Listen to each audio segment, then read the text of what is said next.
The 15-Point Plan is part of the Win, Make, Give podcast network.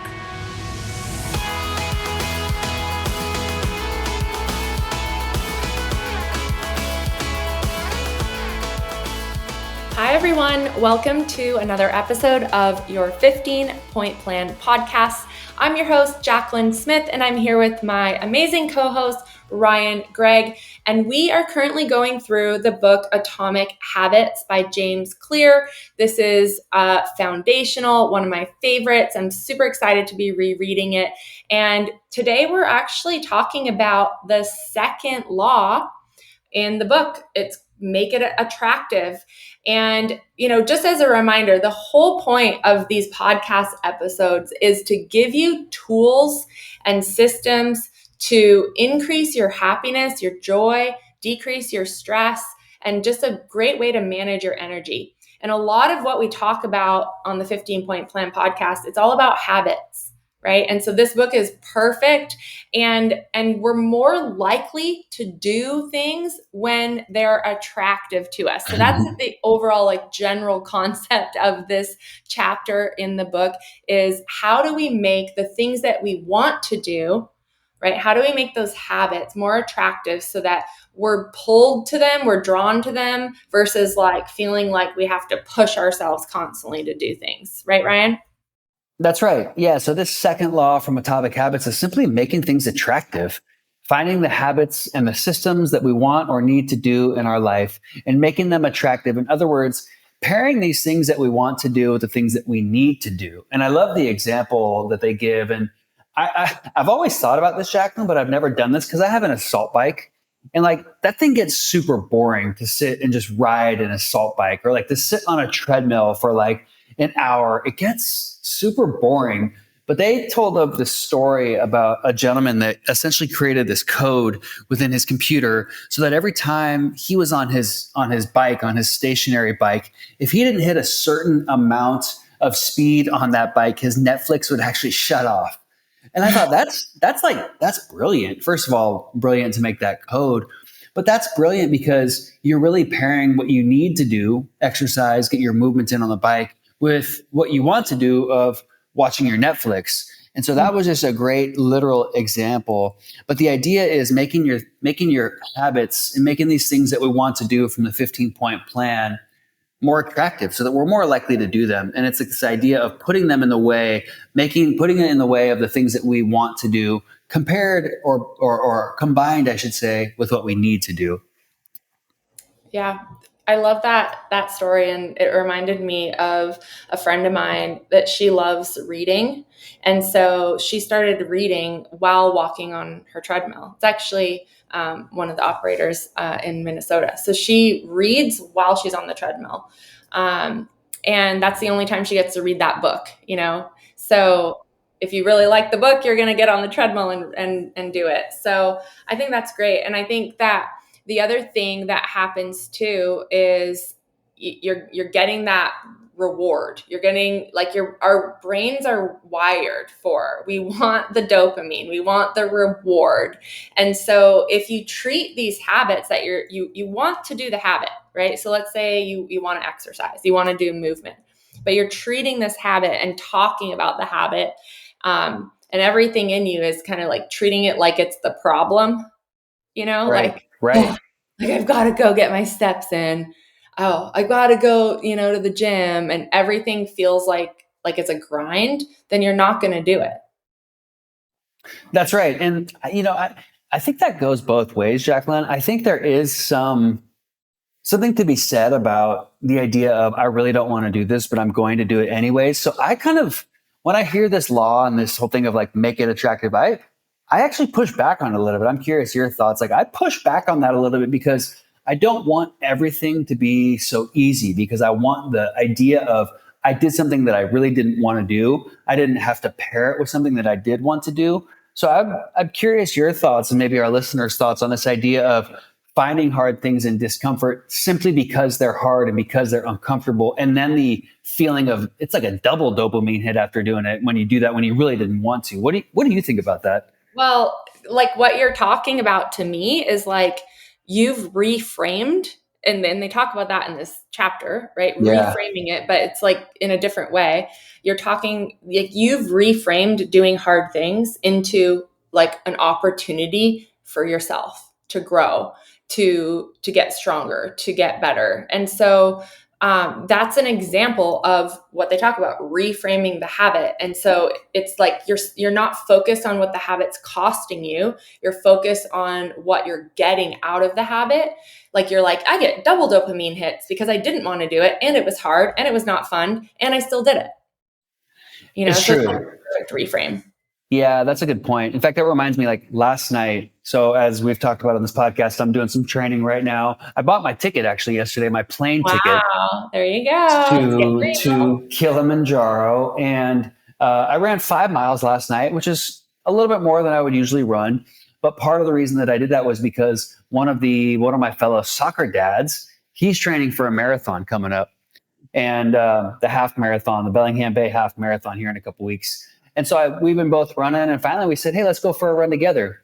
And he had to do 5 miles per his training. So I said, all right, cool. And as I was getting ready, I knew that night I had to run more than normal.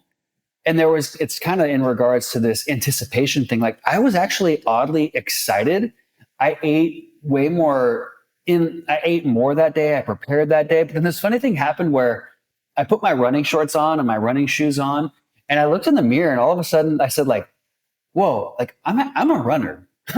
Like, I was getting ready to go run 5 miles, and I got my very short Lululemon shorts on and my running shoes on. And I like actually, for one of the first times in my life, looked at myself and saw a runner in the mirror. And that felt really good. And I got a boost of dopamine in the anticipation of the run. And like you, like, I've never considered myself a runner. But when I saw myself in the mirror, and I'd been preparing all day, and I had one of the best, like the 5 miles was actually really easy. And I walked away from that feeling really good about myself. I got a dopamine hit. I connected. I bonded with a friend, and it was a really neat feeling. I love that. I love that. And I'm so excited to keep following along this journey of yours, by the way. So you reminded me of something else recently that happened. So I'm teaching a class next week, and the class is on lead generation. I'm teaching it it's at our Keller Williams office, but it's open to everyone. So if you're an agent, well, you know what, by the time you listen to this, it's going to be over. I just thought of that. So I'm teaching this class next week, and we're, talking to the people that are putting it together logistically and marketing it and everything. And they're trying to come up with like this way to make it sound fun. Like, come learn how to lead generate in a way that feels comfortable and natural to you, and in a way that's fun, and all these things. And I was like, I'm not connecting on this here, like, I'm sorry, but it's just not fun.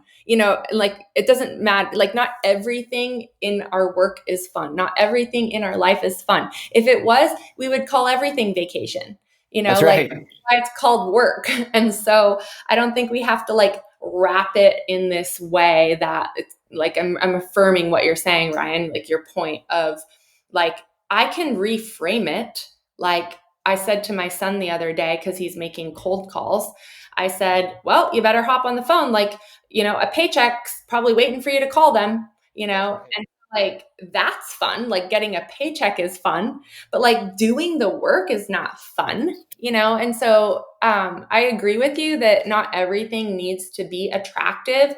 I think that there's ways that you can make things more attractive to yourself, but you're right. You can't escape the fact that, some things, it's just work, and it just sucks, and it's not fun. Yeah. Right? I think what I'm really hearing here, though, is like finding the true reason as to why we do things. And even though it might not be fun in the moment, the cold calling thing, for example, the ice bath, the eating healthy, those things might not be fun in the moment, but it's super fun to get where we want to go. And so this whole idea of making these habits attractive, of pairing the things we want with what we need to do, I guess what I'm hearing is it doesn't always have to be fun in the moment, but we have to see the reason why. And when I look at the 15-point plan and creating these habits, each one of those things has a reason why it will help me become a better person. in the future and grow into the person that I want to become. You wrap all these things up and create this system and create these habits. I will become Ryan 2.0 or 3.0 or 8.0 by doing all these things, by learning a little bit every day, by moving my body every day. Like it felt so good this morning, Jacqueline. I've been working on Tai Chi in the same movement for 2 months. My teacher has not let me move. He has not let me move on for 2 months. Finally, today, he said, you got it. We're moving to the next move. And it was like, I got the biggest dopamine hit because I've been working so hard. And it's literally a matter of like how my hand move and how my foot moves like 3 inches. Mm-hmm. And that idea of learning, and I realized that I just checked the box of learning today. Like I got that point of learning today, and I do that every Friday by learning Tai Chi. For our listeners, what are you learning that makes you uncomfortable? Are you learning like to become a pilot like Jacqueline? Are you learning a new musical instrument? Are you learning a form of martial arts? Are you learning a language? It's so good for our brain and for our growth as an individual to do those things and check that box. Yeah. I think too, like they talk about this in the book, but it's very true that we are terrible at valuing like long-term gains. Like we're very like in that, we're a society that wants like the instant everything, and you've developed a lot of discipline, Ryan, in your life and in certain areas for sure. And so I think there's this thing about like, it's okay to admit that we are terrible at the long term and that we need some instant cues, or like he calls them cues, right, of progress. And they don't have to be huge things. So like the other night, I've been working on doing my strength training workouts and then getting my steps up because I got out of the habit. I get out of the habit every summer. You'd think it'd be the opposite, but summers for me, I'm like the undisciplined. I like to lay like a lazy lump on a log on my deck, And so my movement has decreased and I need to get it back up again. And so I am doing, my 10,000 steps a day kind of thing. And so instead of just like going in the hot tub at the end of the night, like I wanted to, my husband and I went for a walk. And we went for like an hour-long walk, and then we went in the hot tub. So like that's an example of like make it attractive. It's like, okay, I want to go in the hot tub, but before I go in the hot tub, I'm going to go for a walk, and we weren't planning to go for an hour, but we went for an hour. And so it can be easy things like, tracking the 15-point plan like that actually, because like if you do the 15 points, all of them today, like I'm sorry to tell you this, but your entire life is not going to look different when you wake up in the morning tomorrow. These are not like huge life-changing things done one time. Okay. So it's the daily small things over the long term, but we're bad at the long term. I go to the gym for a week. I'm like, where are my abs? I'm like, so you have to install these like smaller wins for yourself, like in real estate, when I was building my business as a brand new agent, like we're waiting 90 days a lot of times to see the actual progress of the work that we did today. Like we're not like, generally speaking, like coming into work and like getting all these clients and then giving them keys at 4:00 today. Like, dang it. I know. And so for me, like I knew that if I scheduled a new client consultation with someone, then I won the day, right? So like you have to figure out for you, what does winning look like in terms of if you're working on your health, right? Yeah. Or if you're doing the 15-point plan, like get that tracker printed out and check off, maybe buy yourself some little stickers to put in the little box when you do it. And that seems dumb to some of us, right? That seems like, well, why should I need that? So we don't do it, but then we don't do the things. So you need to create these cues of progress for yourself. And that's why the tracker is so powerful. And you can apply that to anything that you're working on. It's so true. And the interesting thing about that, Jacqueline, is I believe that us humans, We like our checklists. We like checking things and checking boxes.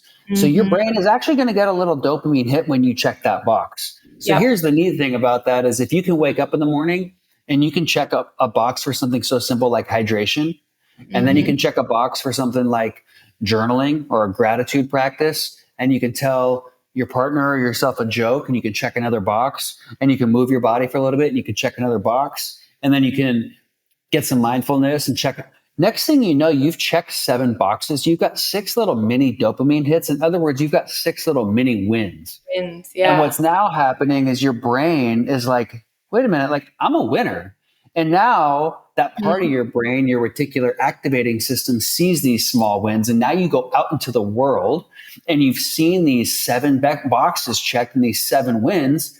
And these wins start coming back to you because you've seen wins already before you even leave the house. And your brain is telling you, I'm a winner, dang it. And now wins come to you, and the bigger wins start to come to you, and the longer term wins start to come to you. So it's like, take that tracker and check those boxes, get that little boost of dopamine, get that little win, because we know 5 little wins is going to stack up to make a big win later in the day. I love it. It's so true. Awesome. Well, we hope that this episode was a great reminder of why it's important to stack those wins, make things attractive for yourself, whatever that looks like for you. Maybe you get a little reward if you actually fill out your 15-point plan tracker. And I actually think that that's part of why originally when Ben came up with this, it was called the Get Out of a Rut plan, because when you're in a rut, so listen, if you are listening to this right now and you are in a rut, I want you to go print out that tracker, define what each point is for you, and start to get some of these small wins, because like Ryan said, what you focus on expands. And if you can get some, I know they seem small, they seem insignificant, but what we focus on expands. What we focus on multiplies in our life. So if we can get some of those small wins just by doing the 15-point plan again, you're going to be off to the races. So we appreciate you. We're going to be continuing this journey through Atomic Habits for the next few episodes. And Ryan, do you have any parting words for our listeners? Stack those wins, track those wins, stack those wins, and just keep growing, keep systematizing those habits, because the more you do them, the better you're going to feel, the less stress you're going to have.